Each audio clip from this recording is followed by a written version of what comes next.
Hi, everyone, and welcome. I'll actually introduce myself more properly in just a minute, but we're going to begin with opening remarks by Teresa Mangum, who is professor in the Department of Gender, Women, and Sexuality Studies and director of the Obermann Center for Advanced Studies, followed by Christine Nabhan-Warren, who is professor in the Departments of Religious Studies and also in Gender, Women's, and Sexuality Studies, and is the Associate Vice President for Research at the University of Iowa. So welcome, Teresa, and then Christy. Thank you.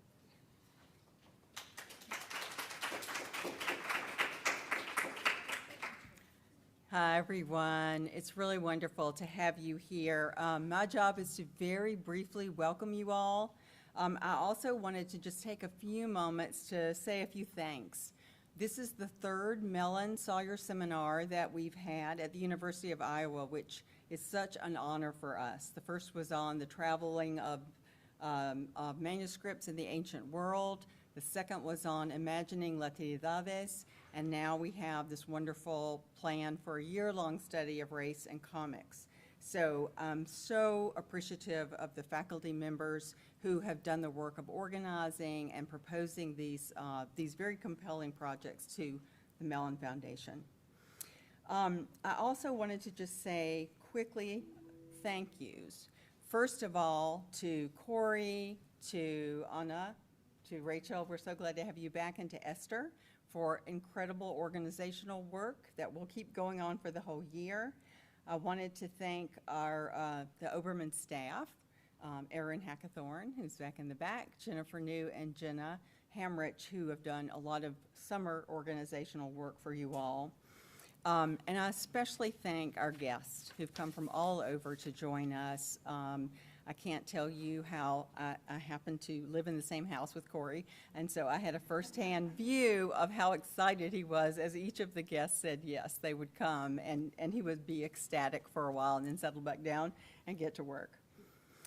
We're going to get to spend a year together discussing very tough topics: racism, sexism, ableism, and it's so exciting that we'll do that through a medium that includes so many readers and seers, I guess we would say. It's going to be important, I think, to approach these topics with the hope of moving forward together. It's not just literary study or visual culture. I hope this is a year of social transformation. I hope it's a year that opens up new conversations at the University of Iowa. I hope it's a year that makes a lot more space for people of color, for trans people, for disabled or differently abled people. I hope it's a year that really changes how we all think. And I'm so grateful that these folks have made it possible. The other thing I wanted to emphasize is, oh my God, I'm looking at the screen with the best colors you guys are going to see in a minute. I also wanted to say that the Obermann Center itself is dedicated to both support of individual scholars and artists, but also collaborations. And we really believe at the center that most of life's complicated problems can only be dealt with sufficiently with multidisciplinary collaboration. And I so appreciate the way that this entire year is dedicated to bringing scholars and artists together to really think and move forward together. If every group of scientists, if every interdisciplinary group included an artist whom they fully supported, the world would change tomorrow. Thank you all for being here, and I will turn over to my colleague, Christy Nabhan-Warren.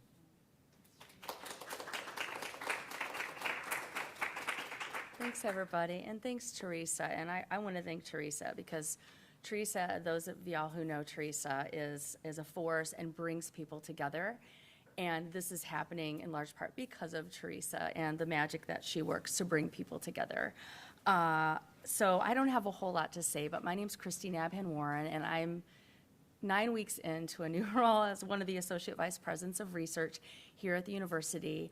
And I'm just so excited to be here. I could be here today and part of tomorrow. I'm going to go visit my oldest who just started at Cornell College tomorrow, but I'll try to come tomorrow here as well.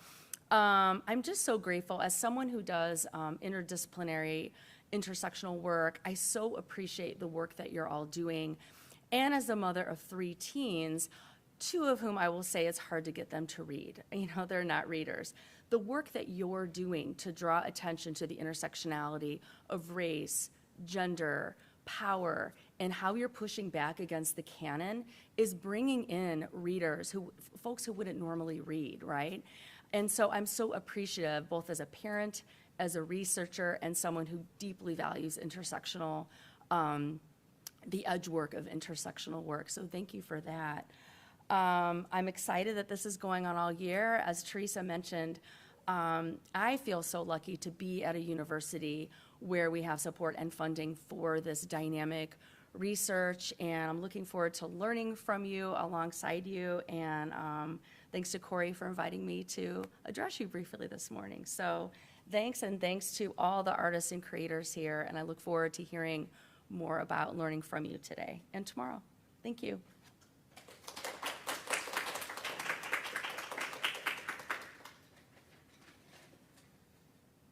And if you will indulge me just a few more minutes,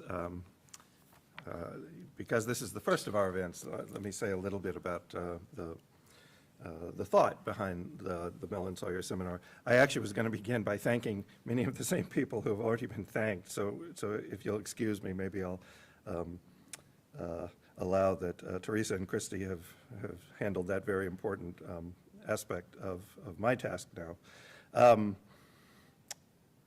This Mellon Sawyer Seminar, again, on racial reckoning through comics, is designed to facilitate conversations on and explorations of the persistent representations of race and ethnicity, again, as just been emphasized, often intersecting with categories of gender, sexuality, and nationality, among many others, in comics, broadly defined, and from an international perspective. To approach this topic responsibly demands engagement with difficult and often blatantly offensive material. But also, we hope, it allows for the celebration of previously unwritten histories, underrepresented perspectives, and desired futures, both from and for historically marginalized creators and readers. To help guide us in these often hard, but we hope rewarding discussions, we will be guided by amazing guests. I think you will be absolutely convinced when you hear our speakers how terrific they are. And we'll properly introduce them to you soon in turn. Our realized goal has been to present scholars and artists in dialogue, though many of our remarkable visitors blur the conventional distinction between critical and creative work, as you will find.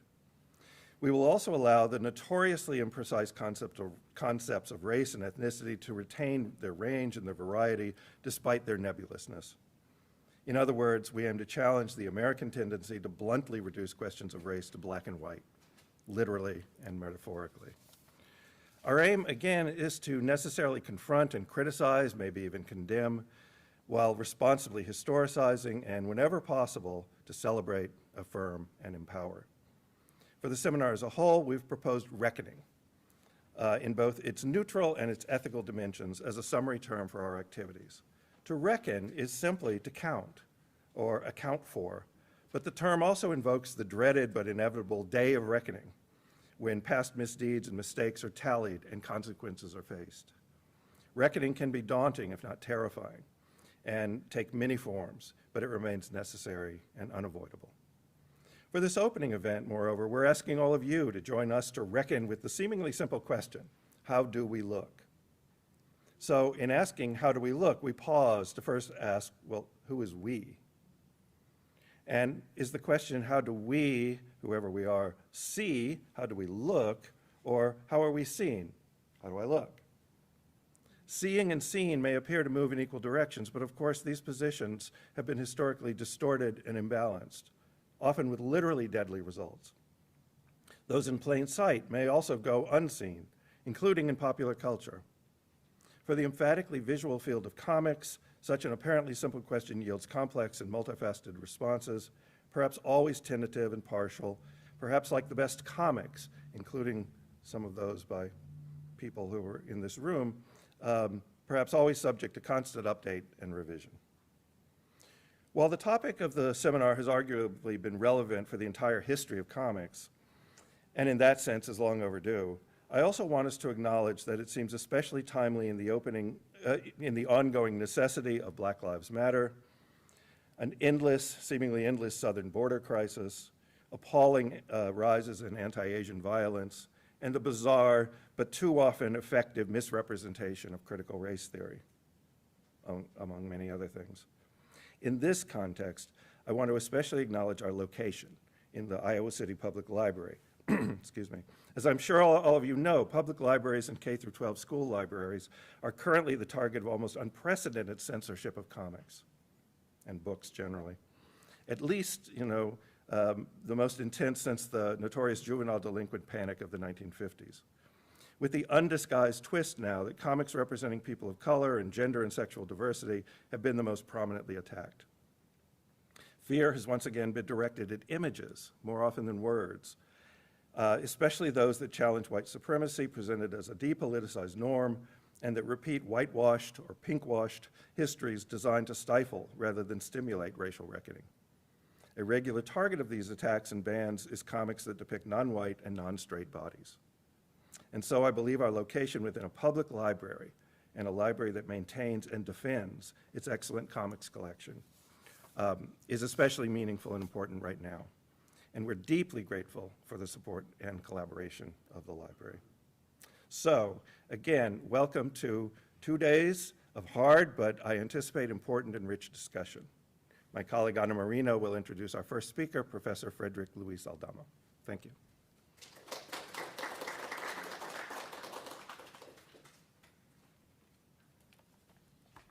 Hello, everyone. Thank you for being here. Thank you, Corey. Thank you for all the people who's been involved in this fantastic event and all the things ahead of us. I had the opportunity to meet in person with Frederick Luis Aldama back in January 2013 in Columbus, Ohio, almost 10 years ago. He was, in that moment, he is the founder and the director of LASER, Latin Space for Enrichment and Research. And for me, it was a very emotional experience because I got my master's at Ohio State University, and to meet with Frederick Luis, that is for sure the most prestigious comic scholar in the field of Latin studies, was amazing and was a complete inspiration. Also, I was able to see in that moment his role model for students and young scholars. And he's been a role model for students and young scholars for many years, giving them support. Some of our students, or graduate students who got PhD at the University of Iowa on comic studies, are being inspired and have been having the wonderful experience of visiting him and listen to his advice. So he's a extremely generous and tenacious and hard worker. He's aware of the vital importance of comics and the complexities around the Latino community. Frederick Luis, in some ways, is 5 or 7 Aldamas in himself for all the things he does. Because he's creative, he's prolific, he is multi-talented, he has an ability to show himself and to make other people to grow and to inspire to the limits that are amazing. So let's tell you a little bit about him. So one thing I like to think is if Jaime Hernandez were developing his characters, he probably will have be inspiring to do a Frederick Luis Aldama character, because for me it's like a hobby. You know, that if you read the Love and Rocket comics, and if you didn't yet, you should do. There is a character that is Hoppe. In the case of Hoppe, Esperanza Leticia Hoppe Glass, she's from California. The father is Scottish, the mother is Colombian. But in the case of Aldama, it's like he is born in Mexico from a Guatemalan Irish mother, moved to California with a father from Mexico. So he has all the elements to be a wonderful character for Love and Rocket. So I always think, wow, if I have to think someone in the scholar community that is a creator who will be an adding character, will be Frederick Luis Aldama, because he will do it. You know, I can see him involved. He's involved with poetry, with film, with creativity, doing books for children who are delightful, and animation. So as a father, he has the Aventuras de Chupacabra, Charlie, that is a bilingual book that now is also Carlitos Chupacabra, that now is also an animation piece that is fantastic. He also have Con Papa, with Papa. So he has every level of a very complex and creative scholar. So we really are very, very happy and proud. So let me tell you a few other things that are very, very interesting. He's right now the Jacob and Frances Samper-Mosikier Chair of the Humanities, and he's also he got his PhD in Stanford. He's chair and affiliated also with the Ohio State as a distinguished professor, Ohio State University. Even now he's in Texas, but he has so many books that is incredible. And he's been involved in a very, very interesting way of being a scholar, because the way he developed the books, he was aware of the need to create a canon and to create a genealogy of history of the Latinx reality, a community. So he took that heavy responsibility on his shoulders, sharing with many people as a co-editor of 9 different publishing houses and 9 different projects.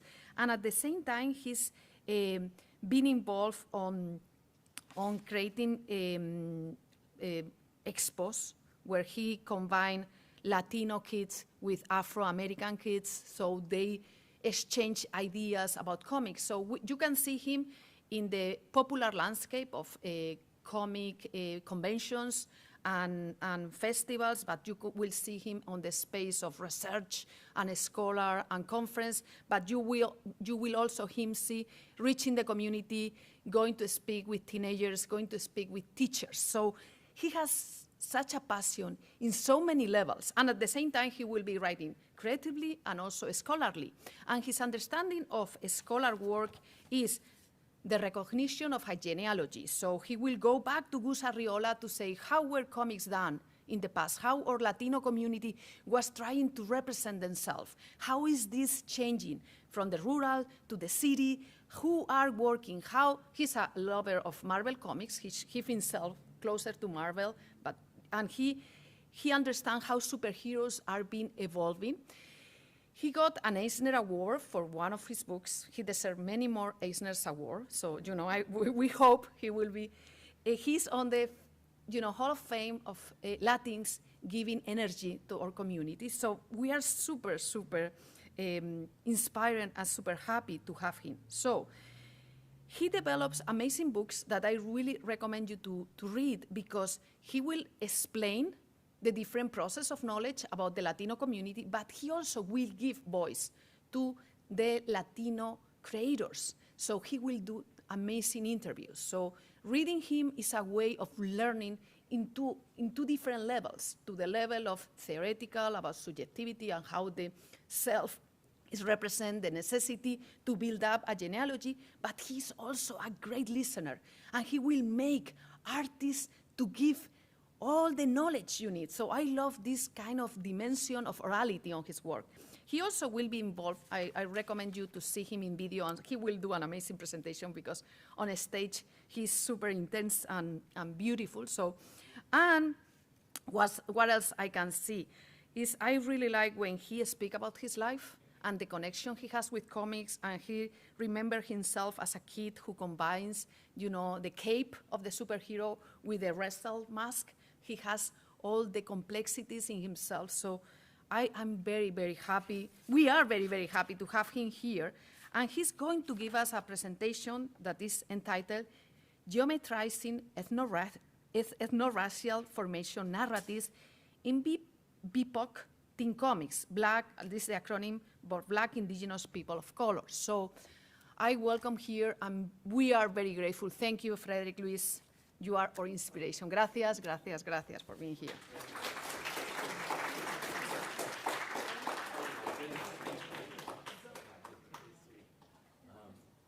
Okay. I think we've all been there, right, where we're kind of can't look up or even sometimes listen to how we're being presented because we're blushing, right? Okay, so let's do this. Okay, so yeah, we're gonna have some fun today. This is, first of all, Corey, Anna, of course, Rachel, Esther, and all the others. My goodness, thank you. This is a remarkable opportunity, moment. Thank you for inviting us all to be here in this space to learn together. I wonder if we can get the lights down. Yeah, I'm waiting for the lights. Oh, my mask, yes. I just wanted to ask about that. Yeah, okay. So, lights. Okay, while we're waiting for lights, what kind of comics have you guys been reading? Or, I don't know, superhero shows have you been watching that have taken your interest? Yeah. Miss Marvel. Yeah, Miss Marvel seems, everybody's on, like, going wild. Hello, Deborah, how are you? Very nice to see you. Miss Marvel, any others? And so tell us why Miss Marvel. Why do you like Miss Marvel? Maybe baja un poquito más. She's a Muslim, she's a young woman, there's intergenerational conflict, she's like subverting her own sexuality and who she is as a person, and she's a brown woman, and we haven't seen that in, Okay. my understanding, I'm not a comic expert, but we haven't seen that. No, yeah, especially not on, given that space on television. Other comics and shows. Harley Quinn? Oh, the animation? Yeah. Why Harley Quinn? Tell me why Harley Quinn. I feel like that show is so good at remixing all the tropes and the characters we've all seen 100 times and making it funny and weird and unexpected. Okay.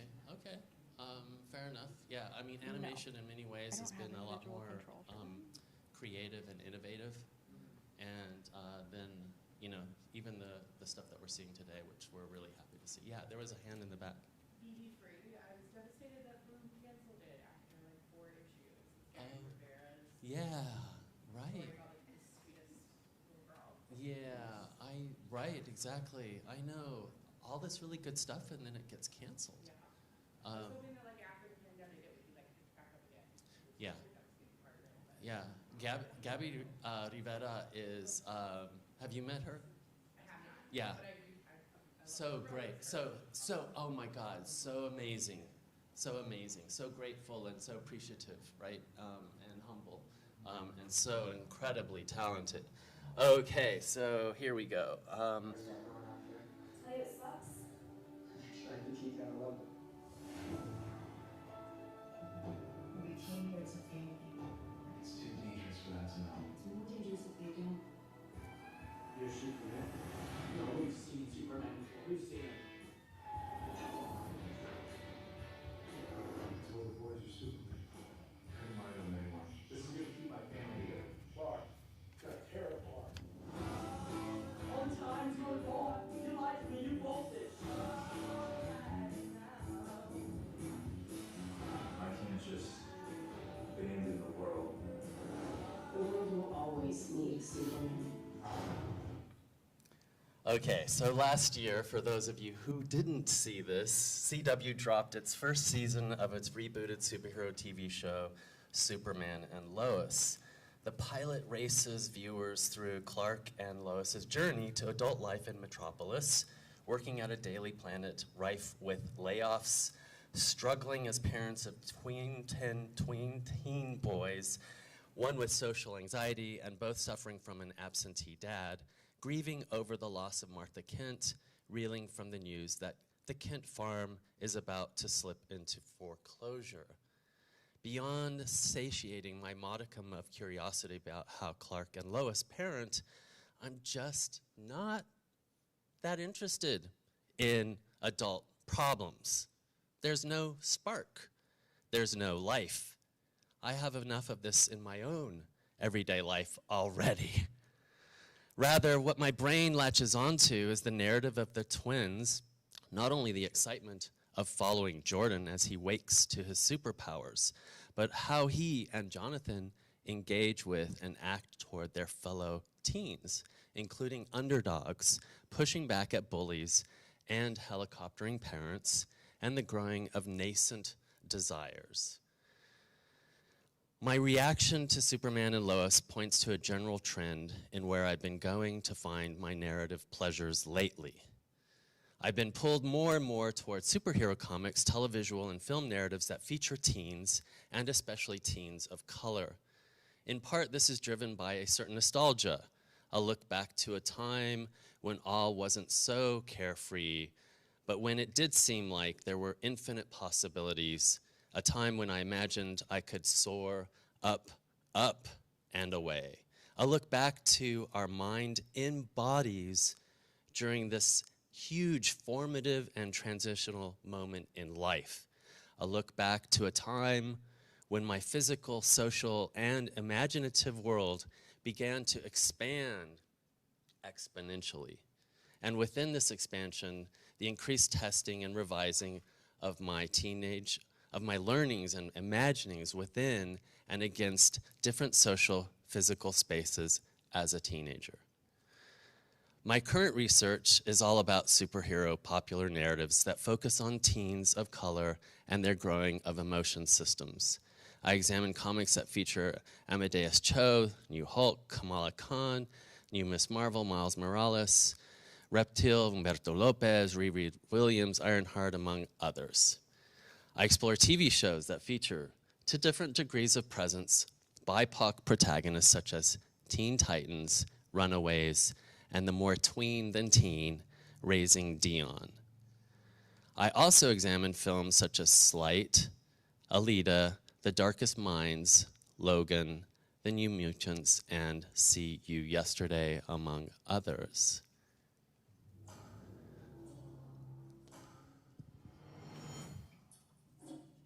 We just go back, get them out of there, then you see. We don't have so many times to get this right. Everything's gonna need to be perfect. What's today's date? June 28th.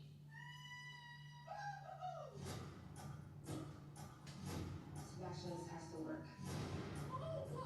It's too late. It's about controlling something we obviously have no control over. My brother didn't deserve this. Just listen, you know. How many times have you jumped back, CJ? We're not superheroes. Where is the justice? We can't do this anymore. We only have 2 jumps left. Where is the justice for our sons and our daughters? When will it end for the whole nation? You gotta listen to us. You're going to get killed.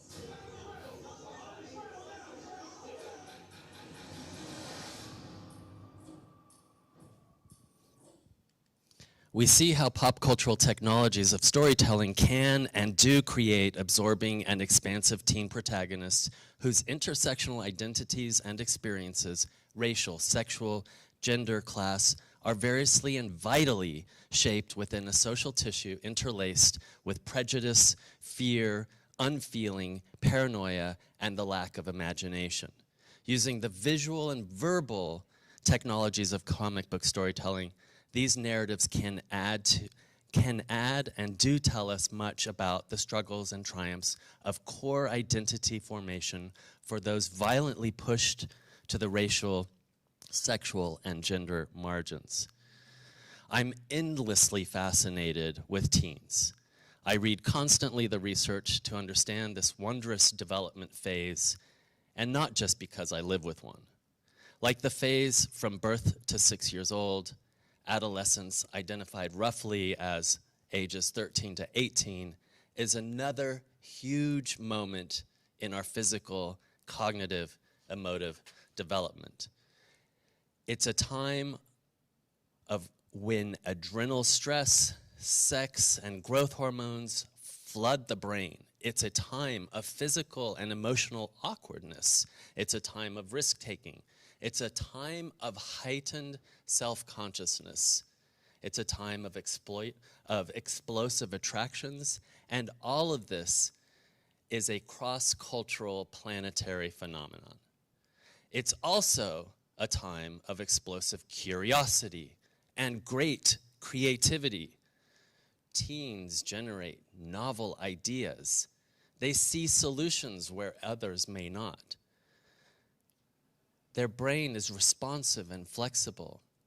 They interface with abundant and novel experiences, stimulations, sensations, experimentations, and explorations that lead to the formation of massive amounts of new neural pathways that in turn leads to novel, creative thinking. It's a time when we develop a sense of our core selves as we engage and explore an ever-expanding social sphere. Paradoxically, teenhood is both a time of great creativity, neuroplasticity, and great vulnerability. It's a time when the brain's tremendous connectivity moves from the back to the front of the brain, the frontal and prefrontal cortex, the rational or executive areas of the brain where the processes of language, impulse control, prospective memory, that memory where we hold in our minds the intention to act in the future, all of this taking place in the frontal, prefrontal cortex. It isn't till late stage teenhood and early adulthood that we begin to see a more front to back balanced brain connectivity. But of course, all of this happens in time and place. The way we educate the executive brain varies according to the changes produced in time and place, and these changes are human-made.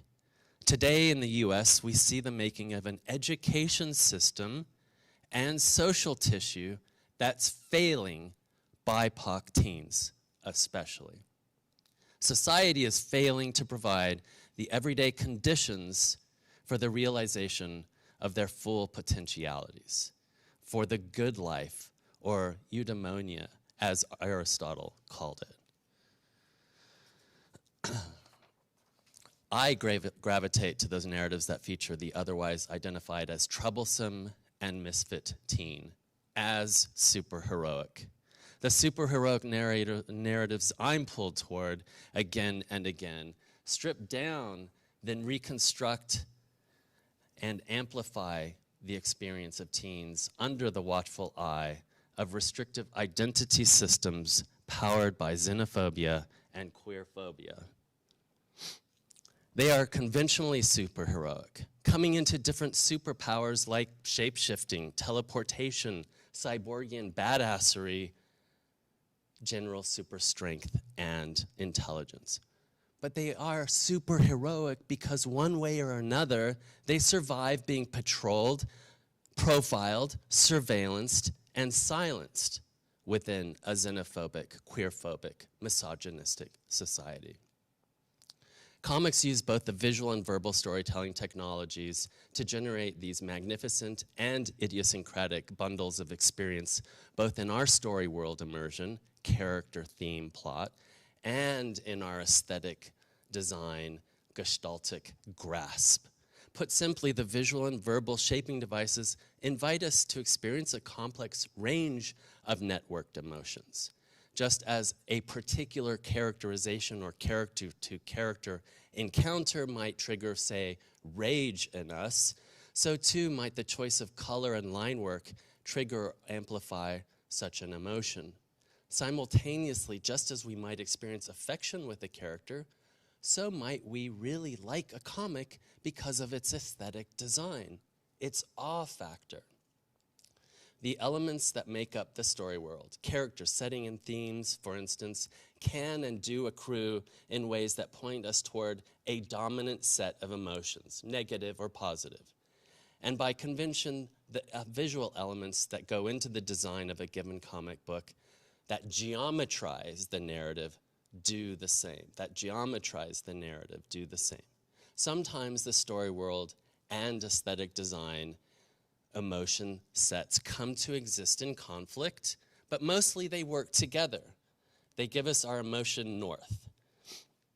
Sorry about that, as it were. And in so doing, also shape into the heroic, romantic, romance, tragic, comic, sacrificial, and suffering prototype narratives.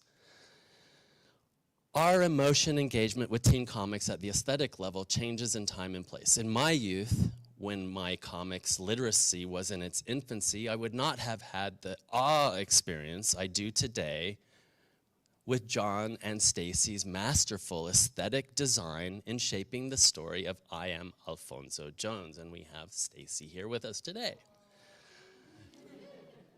Put otherwise, BIPOC creators of BIPOC teen coming-of-age comics use their networked brain to reconstruct a specific slice of reality in ways that yield a new product, artifact, action, thought, that activates the reader-viewer's network sense, emotion, and cognitive supersystem in time and place.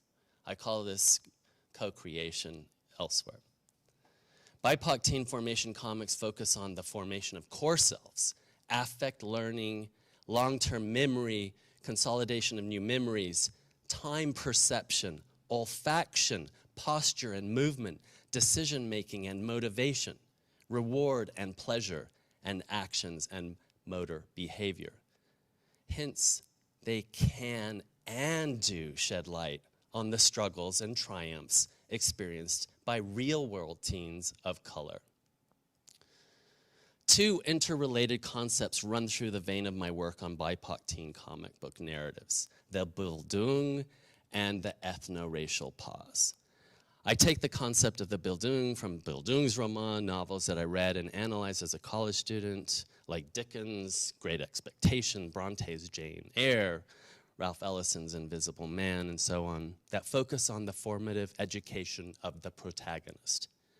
To understand how creators shape moments of the Bildung differently for their teen protagonists of color, I formulate the concept of the ethno-racial pause. Those moments, usually character-to-character interaction in the narrative that amplify issues of race, ethnicity, gender, and sexuality in the formation of the teen protagonist. The ethno-racial pause identifies the expansive, those moments where we can kind of breathe with the protagonist in a given narrative where the teens experience, perceive, feel, think different degrees of self-information. Indeed, creators discussed and analyzed in this talk tend to build in these ethno-racial pauses in the moments in between the action. The ethno-racial pause happens in between the action and epic battles. They take place during moments of human connection, interaction, and action, allowing for fear and willful misunderstanding to begin to open to empathy and understanding. Miles Morales. Starting in 2011, Michael Bendis and Sarah Pichelli laid the foundations for a Latinx Spidey who had room to breathe and grow. I might add here that Michael did reach out to some of our friends and colleagues, right? Stacy, you know this, including David Walker, to make sure he was getting things right. The slow burn setup firmly anchored a teen, Miles, in a mixed-race family life, as well as specifics of place, Brooklyn. That is, they laid the foundation for what would become, over a near decade of storytelling, a dynamic and robust education of self-narrative. They created a Latinx Bildungs comic book superhero. Indeed, once bitten, over this near decade of storytelling, we witnessed the unfolding of a doubled journey of the self. As Latinx teen Miles within the social stresses of being a high schooler at the Brooklyn Visions Academy, along with home life with New Yorican Mama Rio, a nurse at Brooklyn General Hospital, and African-American Papa Jefferson Davis, a cop and former agent of SHIELD. Double journey of the self. So yeah, as Spider-Man, discovering, then fine-tuning his superpowers to fight neighborhood and supervillain criminals. There are moments of overlap and intersection between these two education of self journeys that intensify the tensions Miles Spider-Man experiences as at once a singular and doubled self. I think readily of the ripping of the Spidey suit that reveals his face and brown skin within the public eye. This intensifies the social mirror that he's been negotiating as an Afro-Latinx teen and as a costumed superhero. It also collapses for an instant this double journey of the self. The I is Miles, and the I is another Spider-Man. Importantly, this Bildung comic is very much anchored in the life of a teen, a Latinx teen. Miles' journey is one of a kinesis of consciousness, primarily driven through the Bildung's comic mode. His mind actively encounters and develops within and against the social, the mini-minds. This constantly growing and transforming self also learns to think, feel, and act in ways that transform this social. Indeed, as Miles' story moves from origin to superhero, he moves from proximate spaces of family and friends outward into a greater world. Latinx superheroes in mainstream comics, I argue, that for superhero narratives to soar, there needs to be the skillful and willful visualizing, or what I call geometrizing, of character, theme, and plot to guide our imagination. And this drives our co-creative insertion into the world. In other words, I argue that the skillful use of geometric shaping devices, perspective, mise-en-panel, layout, font, lettering, design, balloon placement, create a visually kinetic story, and that this is absolutely necessary with superhero comics. But I want to complicate this with the concept of the ethno-racial pause. Those narrative pauses that breathe life into BIPOC teen superheroes like Miles in ways that go beyond his superheroic battles. Saladin Ahmed and Javier Garon's run of Miles uses these ethno-racial pauses and extends them beyond school and family. They show how BIPOC teen superhero comics can contain the everyday political. In Ahmed and Garon, in issue 1, they include a newspaper headline that reads, "More immigrant children detained." The ethno-racial pause happens powerfully with Garon's visuals too. His urban landscapes aren't all skyscraper squeaky clean, nor are his barrios only cliches of the grim and grime. There's complexity in Garon's visuals of exteriors. In my co-directed qualitative study with Laura Wagner, a linguist, we determined that while the average reader of comics might not be able to extract the core emotional messages from a given comic book story, they all had emotional reaction to the splash page, that single image that fills the entirety of a page. Creators of color use the visuals of the splash page to create an ethno-racial pause in the narrative. They are used to compress, and within this compression, stretch our emotion response as focused on formative moments for teens of color. In Lolo Woods, the artist Danny uses the splash page sparingly and to great emotion effect. The story is set in a former mining town called Shudder to Think. The story world is filled to the brim with marauding, skinless, hybrid human-animal creatures, women, child, witches, evil energy that violently turns women's wombs into interdimensional sinkholes. Danny, along with queer Latinx author Carmen Maria Machado, uses the horror genre to speak to the plight of women and queer teens of color in society. The double protagonist and dominant filters of the story, lesbian teens of color and best friends L, Latina, and V, Black, the horror of their lives doesn't stem from, say, being bullied as queer teens of color at school. It revolves around central mysteries like why they suffer from bouts of confusion and forgetfulness and shock horror encounters with frightening evil creatures and forces that target the women of the town.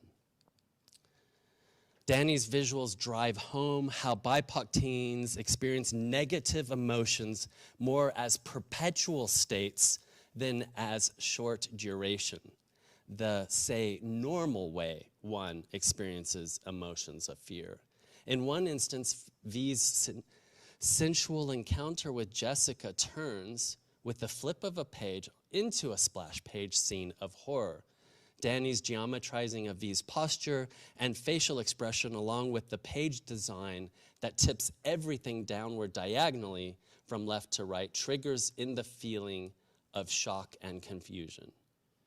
Not only does it act as a signpost in the narrative that we are to read this as an allegory of patriarchal society's violence toward girls and women, but it powerfully reminds us that as a queer teen of color, V can never take for granted the exploration of the pleasures and curiosities of her body with another's that's so important to the healthy development of her as a young woman. Indeed, as the narrative unfolds, V discovers a legacy of this violence against women, including Jessica's living dead mother. Stepping into the comic story world built by BIPOC creators, we experience the complex ways in which teens of color form their identities in their daily survival of built spaces. And I think Esther's work is on this, built spaces.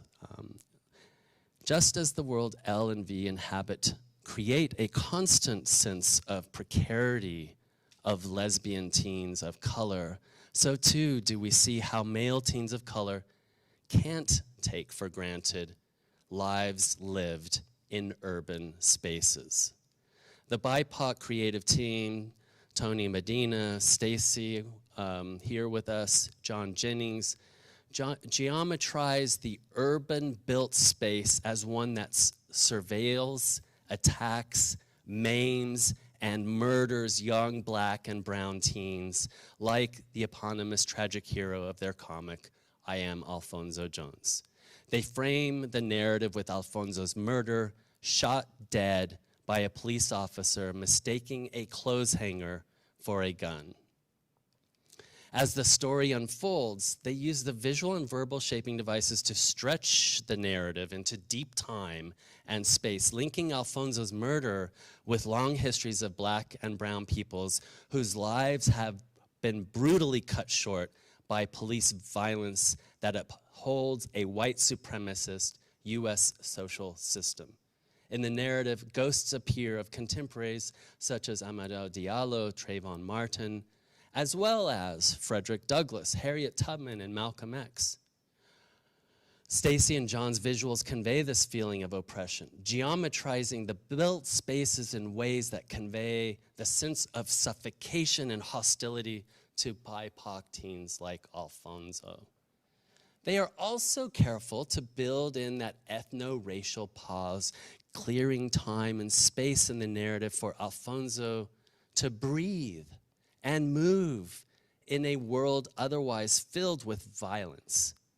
In the present case, the ethno-racial pause happens in the moments when, in flashback, we are with Alfonso as he confidently and with great joy freely navigates an otherwise racially confining and dangerous urban space.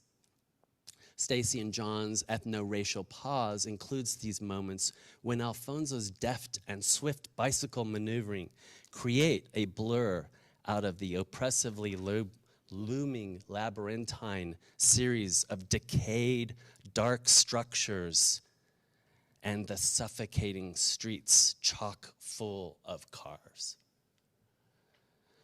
BIPOC teen coming-of-age comic book stories hit with hard truths and clear space for the celebration of their imagination and creativity.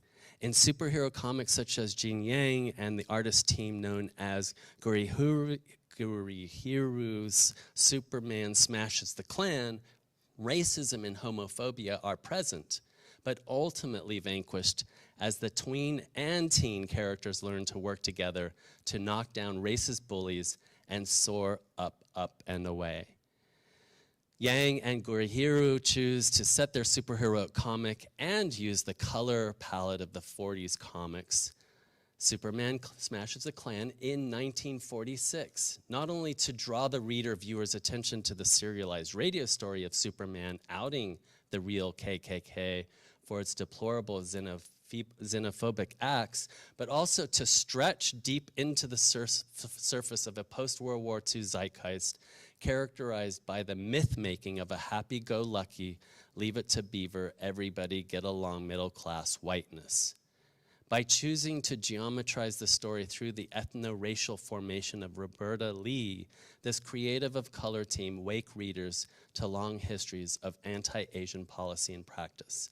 Indeed, all that Roberta and her family experienced disturbingly resonate with the continued anti-Asian violence ripping through the US social fabric today. In Superman Smashes the Klan, the disenfranchised win the day, including an empowered young Roberta who helps Superman bring down the KKK. Along the way, a lot more happens, including young Superman's own journey of discovery and acceptance of his own alienness. Flashbacks show us a young Clark struggling with destructive self-doubt that first buries his alienness, then bifurcates his sense of self. Clark Kent versus Alien.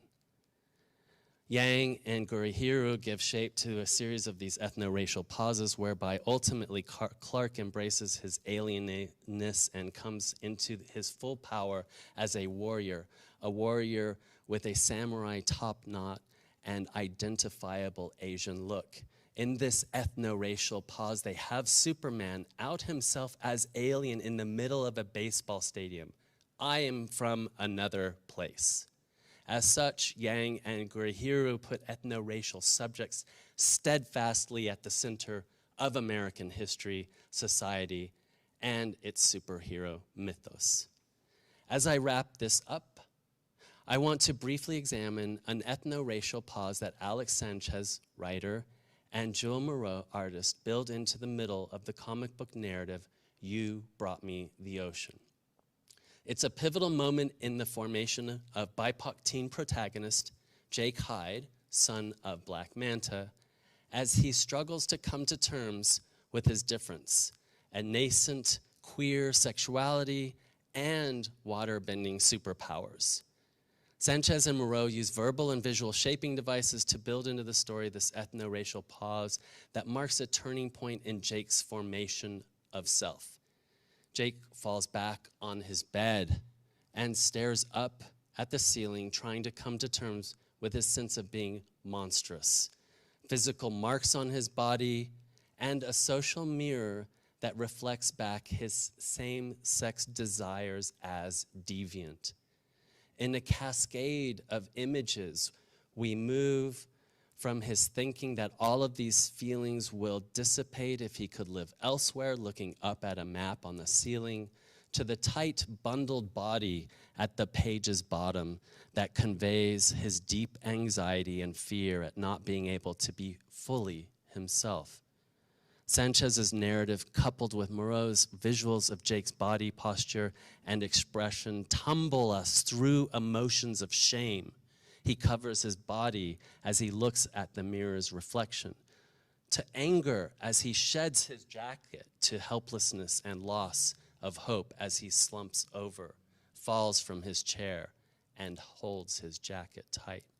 The black swirls intensify our sense of this ethno-racial pause as a hinge moment in his life, one that could lead to deeper confusion and darkness, or one that can lead to empowerment and emancipation. BIPOC teen comics are not escapist fantasy. Indeed, with the careful geometrizing of the ethno-racial pause, they can and do take us more deeply into how intersectional identities and experience of BIPOC teens survive and thrive in society today.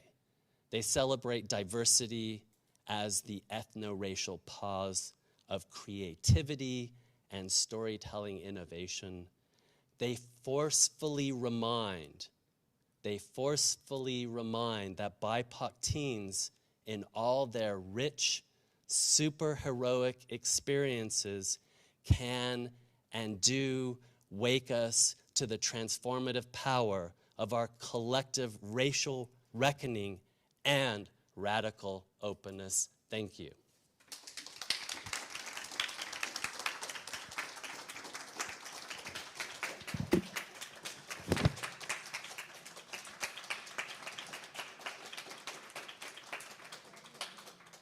Wonderful. Thank you so much. Now there is the wonderful time for questions. It's here, and he loves to explain everything. It's great. Thank you so much for that amazing talk. I'm curious about one of your case studies that you mentioned. So I want to move from print comics to the cinema. You mentioned Repeat the question into the mic, that'd be great. you mentioned Slight. You mentioned Slight as Yeah. one of your case studies. Yeah. And so I'm interested to hear your take on that because it seems to me that the protagonist in that film is a different type of superhero that we really haven't seen before. So I'm wondering how the character fits into the geometricizing racial landscapes, especially someone who has experienced the material realities, the marginalization that you talked about at the beginning of your talk. Not someone who becomes a superhero by accident, but turns himself into a superhero because of the material conditions of his life. Very smart, mathematician, very adept at science, but not being able to realize that because of the conditions in which he faces and who he is. So I'm just really interested to hear your take on the film Flight and how that protagonist fits into your Yeah. original, Yeah. reason thesis. Thank you, Deborah. If you haven't seen this movie, go and watch it and watch it and rewatch it and watch it again and teach it. Slight. The question to repeat for our audiences and listeners is, basically, how is this working within the space of the ethno-racial pause, especially given that it's a narrative, it's a superhero, super heroic narrative that really anchors us carefully in the material reality of a young black man, right? Who is where everything is cut off from him, and there's a self-formation, reformation, that also in that reformation, oh my God, it's like I don't even know where to start with this movie. It's so good. But his Bildung and his reforming himself to be able to survive materially through these tricks and his modification of his body actually ends up harming his body and himself. But he does it in order to be able to survive, literally. And then he becomes this incredible, it's like, for me, it's what Iron Man could never be. Iron Man is entitled and privileged and white, and he comes to understand his own privilege and whiteness to a degree in and through otherness, right? Dr. Jensen, okay, and I'm referring to the Jon Favreau Iron Man. Dr. Jensen is eliminated, Iron Man is reborn, and is somehow in touch with constantly his own mortality, which brings him empathy. It's like the reverse of all of that with Slight. And for me, Slight wins, by a long shot. I think the other really important question is, and I didn't get into it here because we were focused on comics, is how does a film which is technically generating a progression of unmovable or unstoppable images provide the ethno-racial pause? Where do we start to breathe? Is it in the content, in the narrative content, as we were just talking about with Slight? Or are there other places that we need to begin to look? And I've been looking at the audio. So if we go back to Slight and we look at the careful orchestration of the extra diegetic sounds along with the diegetic sounds, that's where the space of the ethno-racial pause opens for us to take pause, right? So go back to the soundtrack, see who is brought into, it's not AC/DC, right, which is Iron Man's kind of go-to. It's a very carefully composed soundtrack. So that's where I found that kind of that moment of asking us to step out and have a pause and to breathe with the character and to understand the struggles. The glitch in Into the Spider-Verse, for me, is also a moment of that, right? Technically, aesthetically. Taking us out of the narrative for a minute and asking us to reflect and to breathe. Yeah, Rebecca. On the fall, because I was thinking, see, yesterday I got an example where they're stuck in the pause, which is sort of producing, because I remember last night with my mother, a kind of Afro-pessimism where they can't get past it. So that's interesting, right? Like sorry. Would you mind just so the listeners? So sorry, that See You Yesterday seems to be an example of being stuck in the pause, like that they can't get past it. So it's produced kind of Afro-pessimism. But I wanted to go back to the comics, and I really loved your last example because one of the things, just formally, I was thinking about, you're starting off with cognition and then this focus, which I find so intriguing, the geometric structure, which is so neat, which is not my thought, how I think about teenagers' cognitive development. Like I think of that as sort of amorphous, messy, moving here and there. And so your last example is, I think that comes a good example of much less neat framing, right? What are you doing with the gutter? What are you doing with the panels? How are you seeing emotional development? So what does it mean to configure the ethno-racial pause in these sort of neat frames? And, how do you think, we think formally about that representation of teenagers' cognition in relationship to thinking about racism, racial reckoning, when I tend to think of it conceptually as messier. So I'm just curious if you think about it on that level of form. Yeah, that's a really awesome comment and something for us to reflect on. And I think this, speaks maybe to some of your work, and I know Stacy as well and others. Okay, so you brought me the ocean, another one. You've got to, this is one for the bookshelf to read and reread and to teach. But what I see here, Rebecca, and maybe you've seen this too, is when, superhero comics, the big two, even, other publishers invite those who have been creating comics in the indie or alternative spaces, say, or the non-big two spaces,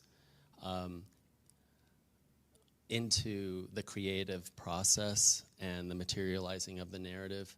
I think we get much more kind of generous moments of what we're identifying as the ethno-racial pause in the layout and the design.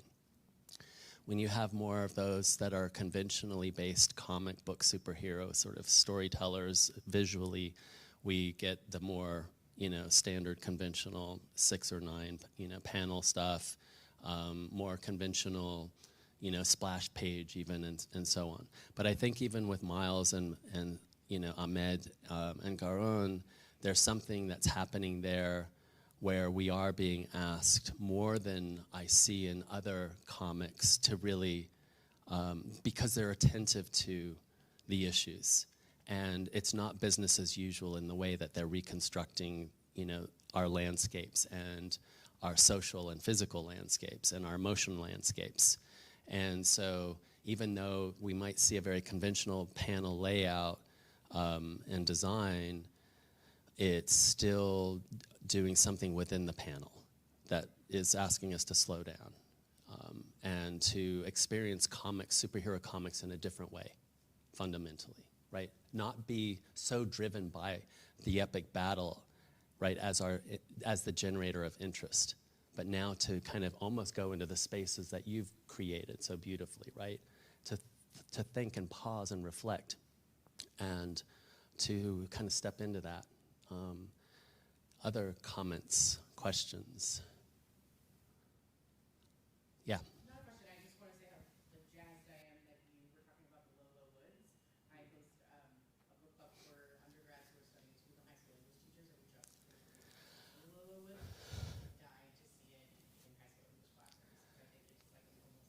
Yeah, I'm a big fan. I know some people get them, but I'm just blown away. Like, yeah, yeah. I mean, it takes us places I've never been before in comics, you know, for sure. Yeah, thanks for that, and I'm glad that you're doing that work. Yeah. I was wondering about the ways. Oh, sorry. Hello. I was wondering about the ways authenticity could factor into it, or I think about moments where people, the reception of moments like this is people will say, oh, that's inauthentic, or the writer isn't really reflecting what I feel the reality of that character would be. And so do you have any, I don't know, do you have any thoughts about the way that can factor into it? We don't care. Yeah, I mean, what we're seeing in comics today is this incredible moment where, and we've seen it in the past, but really today, where, and I don't want to speak for you, but where the ideal audience is not that person that doesn't get it or doesn't care. Screw them, like, whatever, right? We're not, but that's not, you had your time. Guess what? We do that all the time. We watch, what is 90%, 99% of pop culture is asking us to do that work. Okay, well, now we got like 5% of like, you know, pop culture that's asking you to do that work. Well, if you want to do it, cool, we're open arms. You're not our ideal audience anymore. Sorry, out. We've got too many people that are, you know, grooving on this, hungry for it, want it, and who are using this to transform their lives. That's my simple answer. To add on to that, like as a high school English teacher, like, for the teachers in the room, like we have to start teaching students that all stories are partial anyway, because the point is not to decide whether or not something's authentic, because nothing is, because all stories are partial anyway. And so we stop teaching students to hold this like idea that the point of reading is to find something universal or to find something to determine whether or not something is authentic or not. I think then you get better conversations in class if you can get them all to buy into that all stories are partial. So stop trying to like make it speak for things it doesn't. I don't know if that helps or answer the question that, but when I talk with students, high school students and students becoming teachers, it's hard to get them to like, we've taught them for so long to think that's the point of discussing literature because the best piece is to like critique it from universalism. Mm-hmm. I want to see teachers like get that or I think that. Yeah, I mean, honestly, like, it's that conversation that sometimes, you know, we see on social media, and we're kind of past that. I mean, I don't want to give that any energy. If you don't want to step into this space, that's cool, but we're actually not worried about you. I'm not talking about you. Like, you know, you're invited, but you don't want to come and have, you know, join. That doesn't bother me. I don't care. I mean, I think I'm speaking for our artists and creatives in the room too, right? We have our complexly layered, sophisticated, ideal audience, and guess what? It's not the stuff that we're seeing as a kind of majority culture, but it is the place of where I see the real heartbeat of storytelling happening today. And if you don't want to step into that space, well, your loss. Other comments? Yeah. And I'm going to hand the mic over to you then, to sort of close this out. So it's been fantastic. Thank you so much. You open new spaces for thinking, to engage, to now navigate to your ideas who are going to be part of us. Thank you so much. Muchísimas gracias.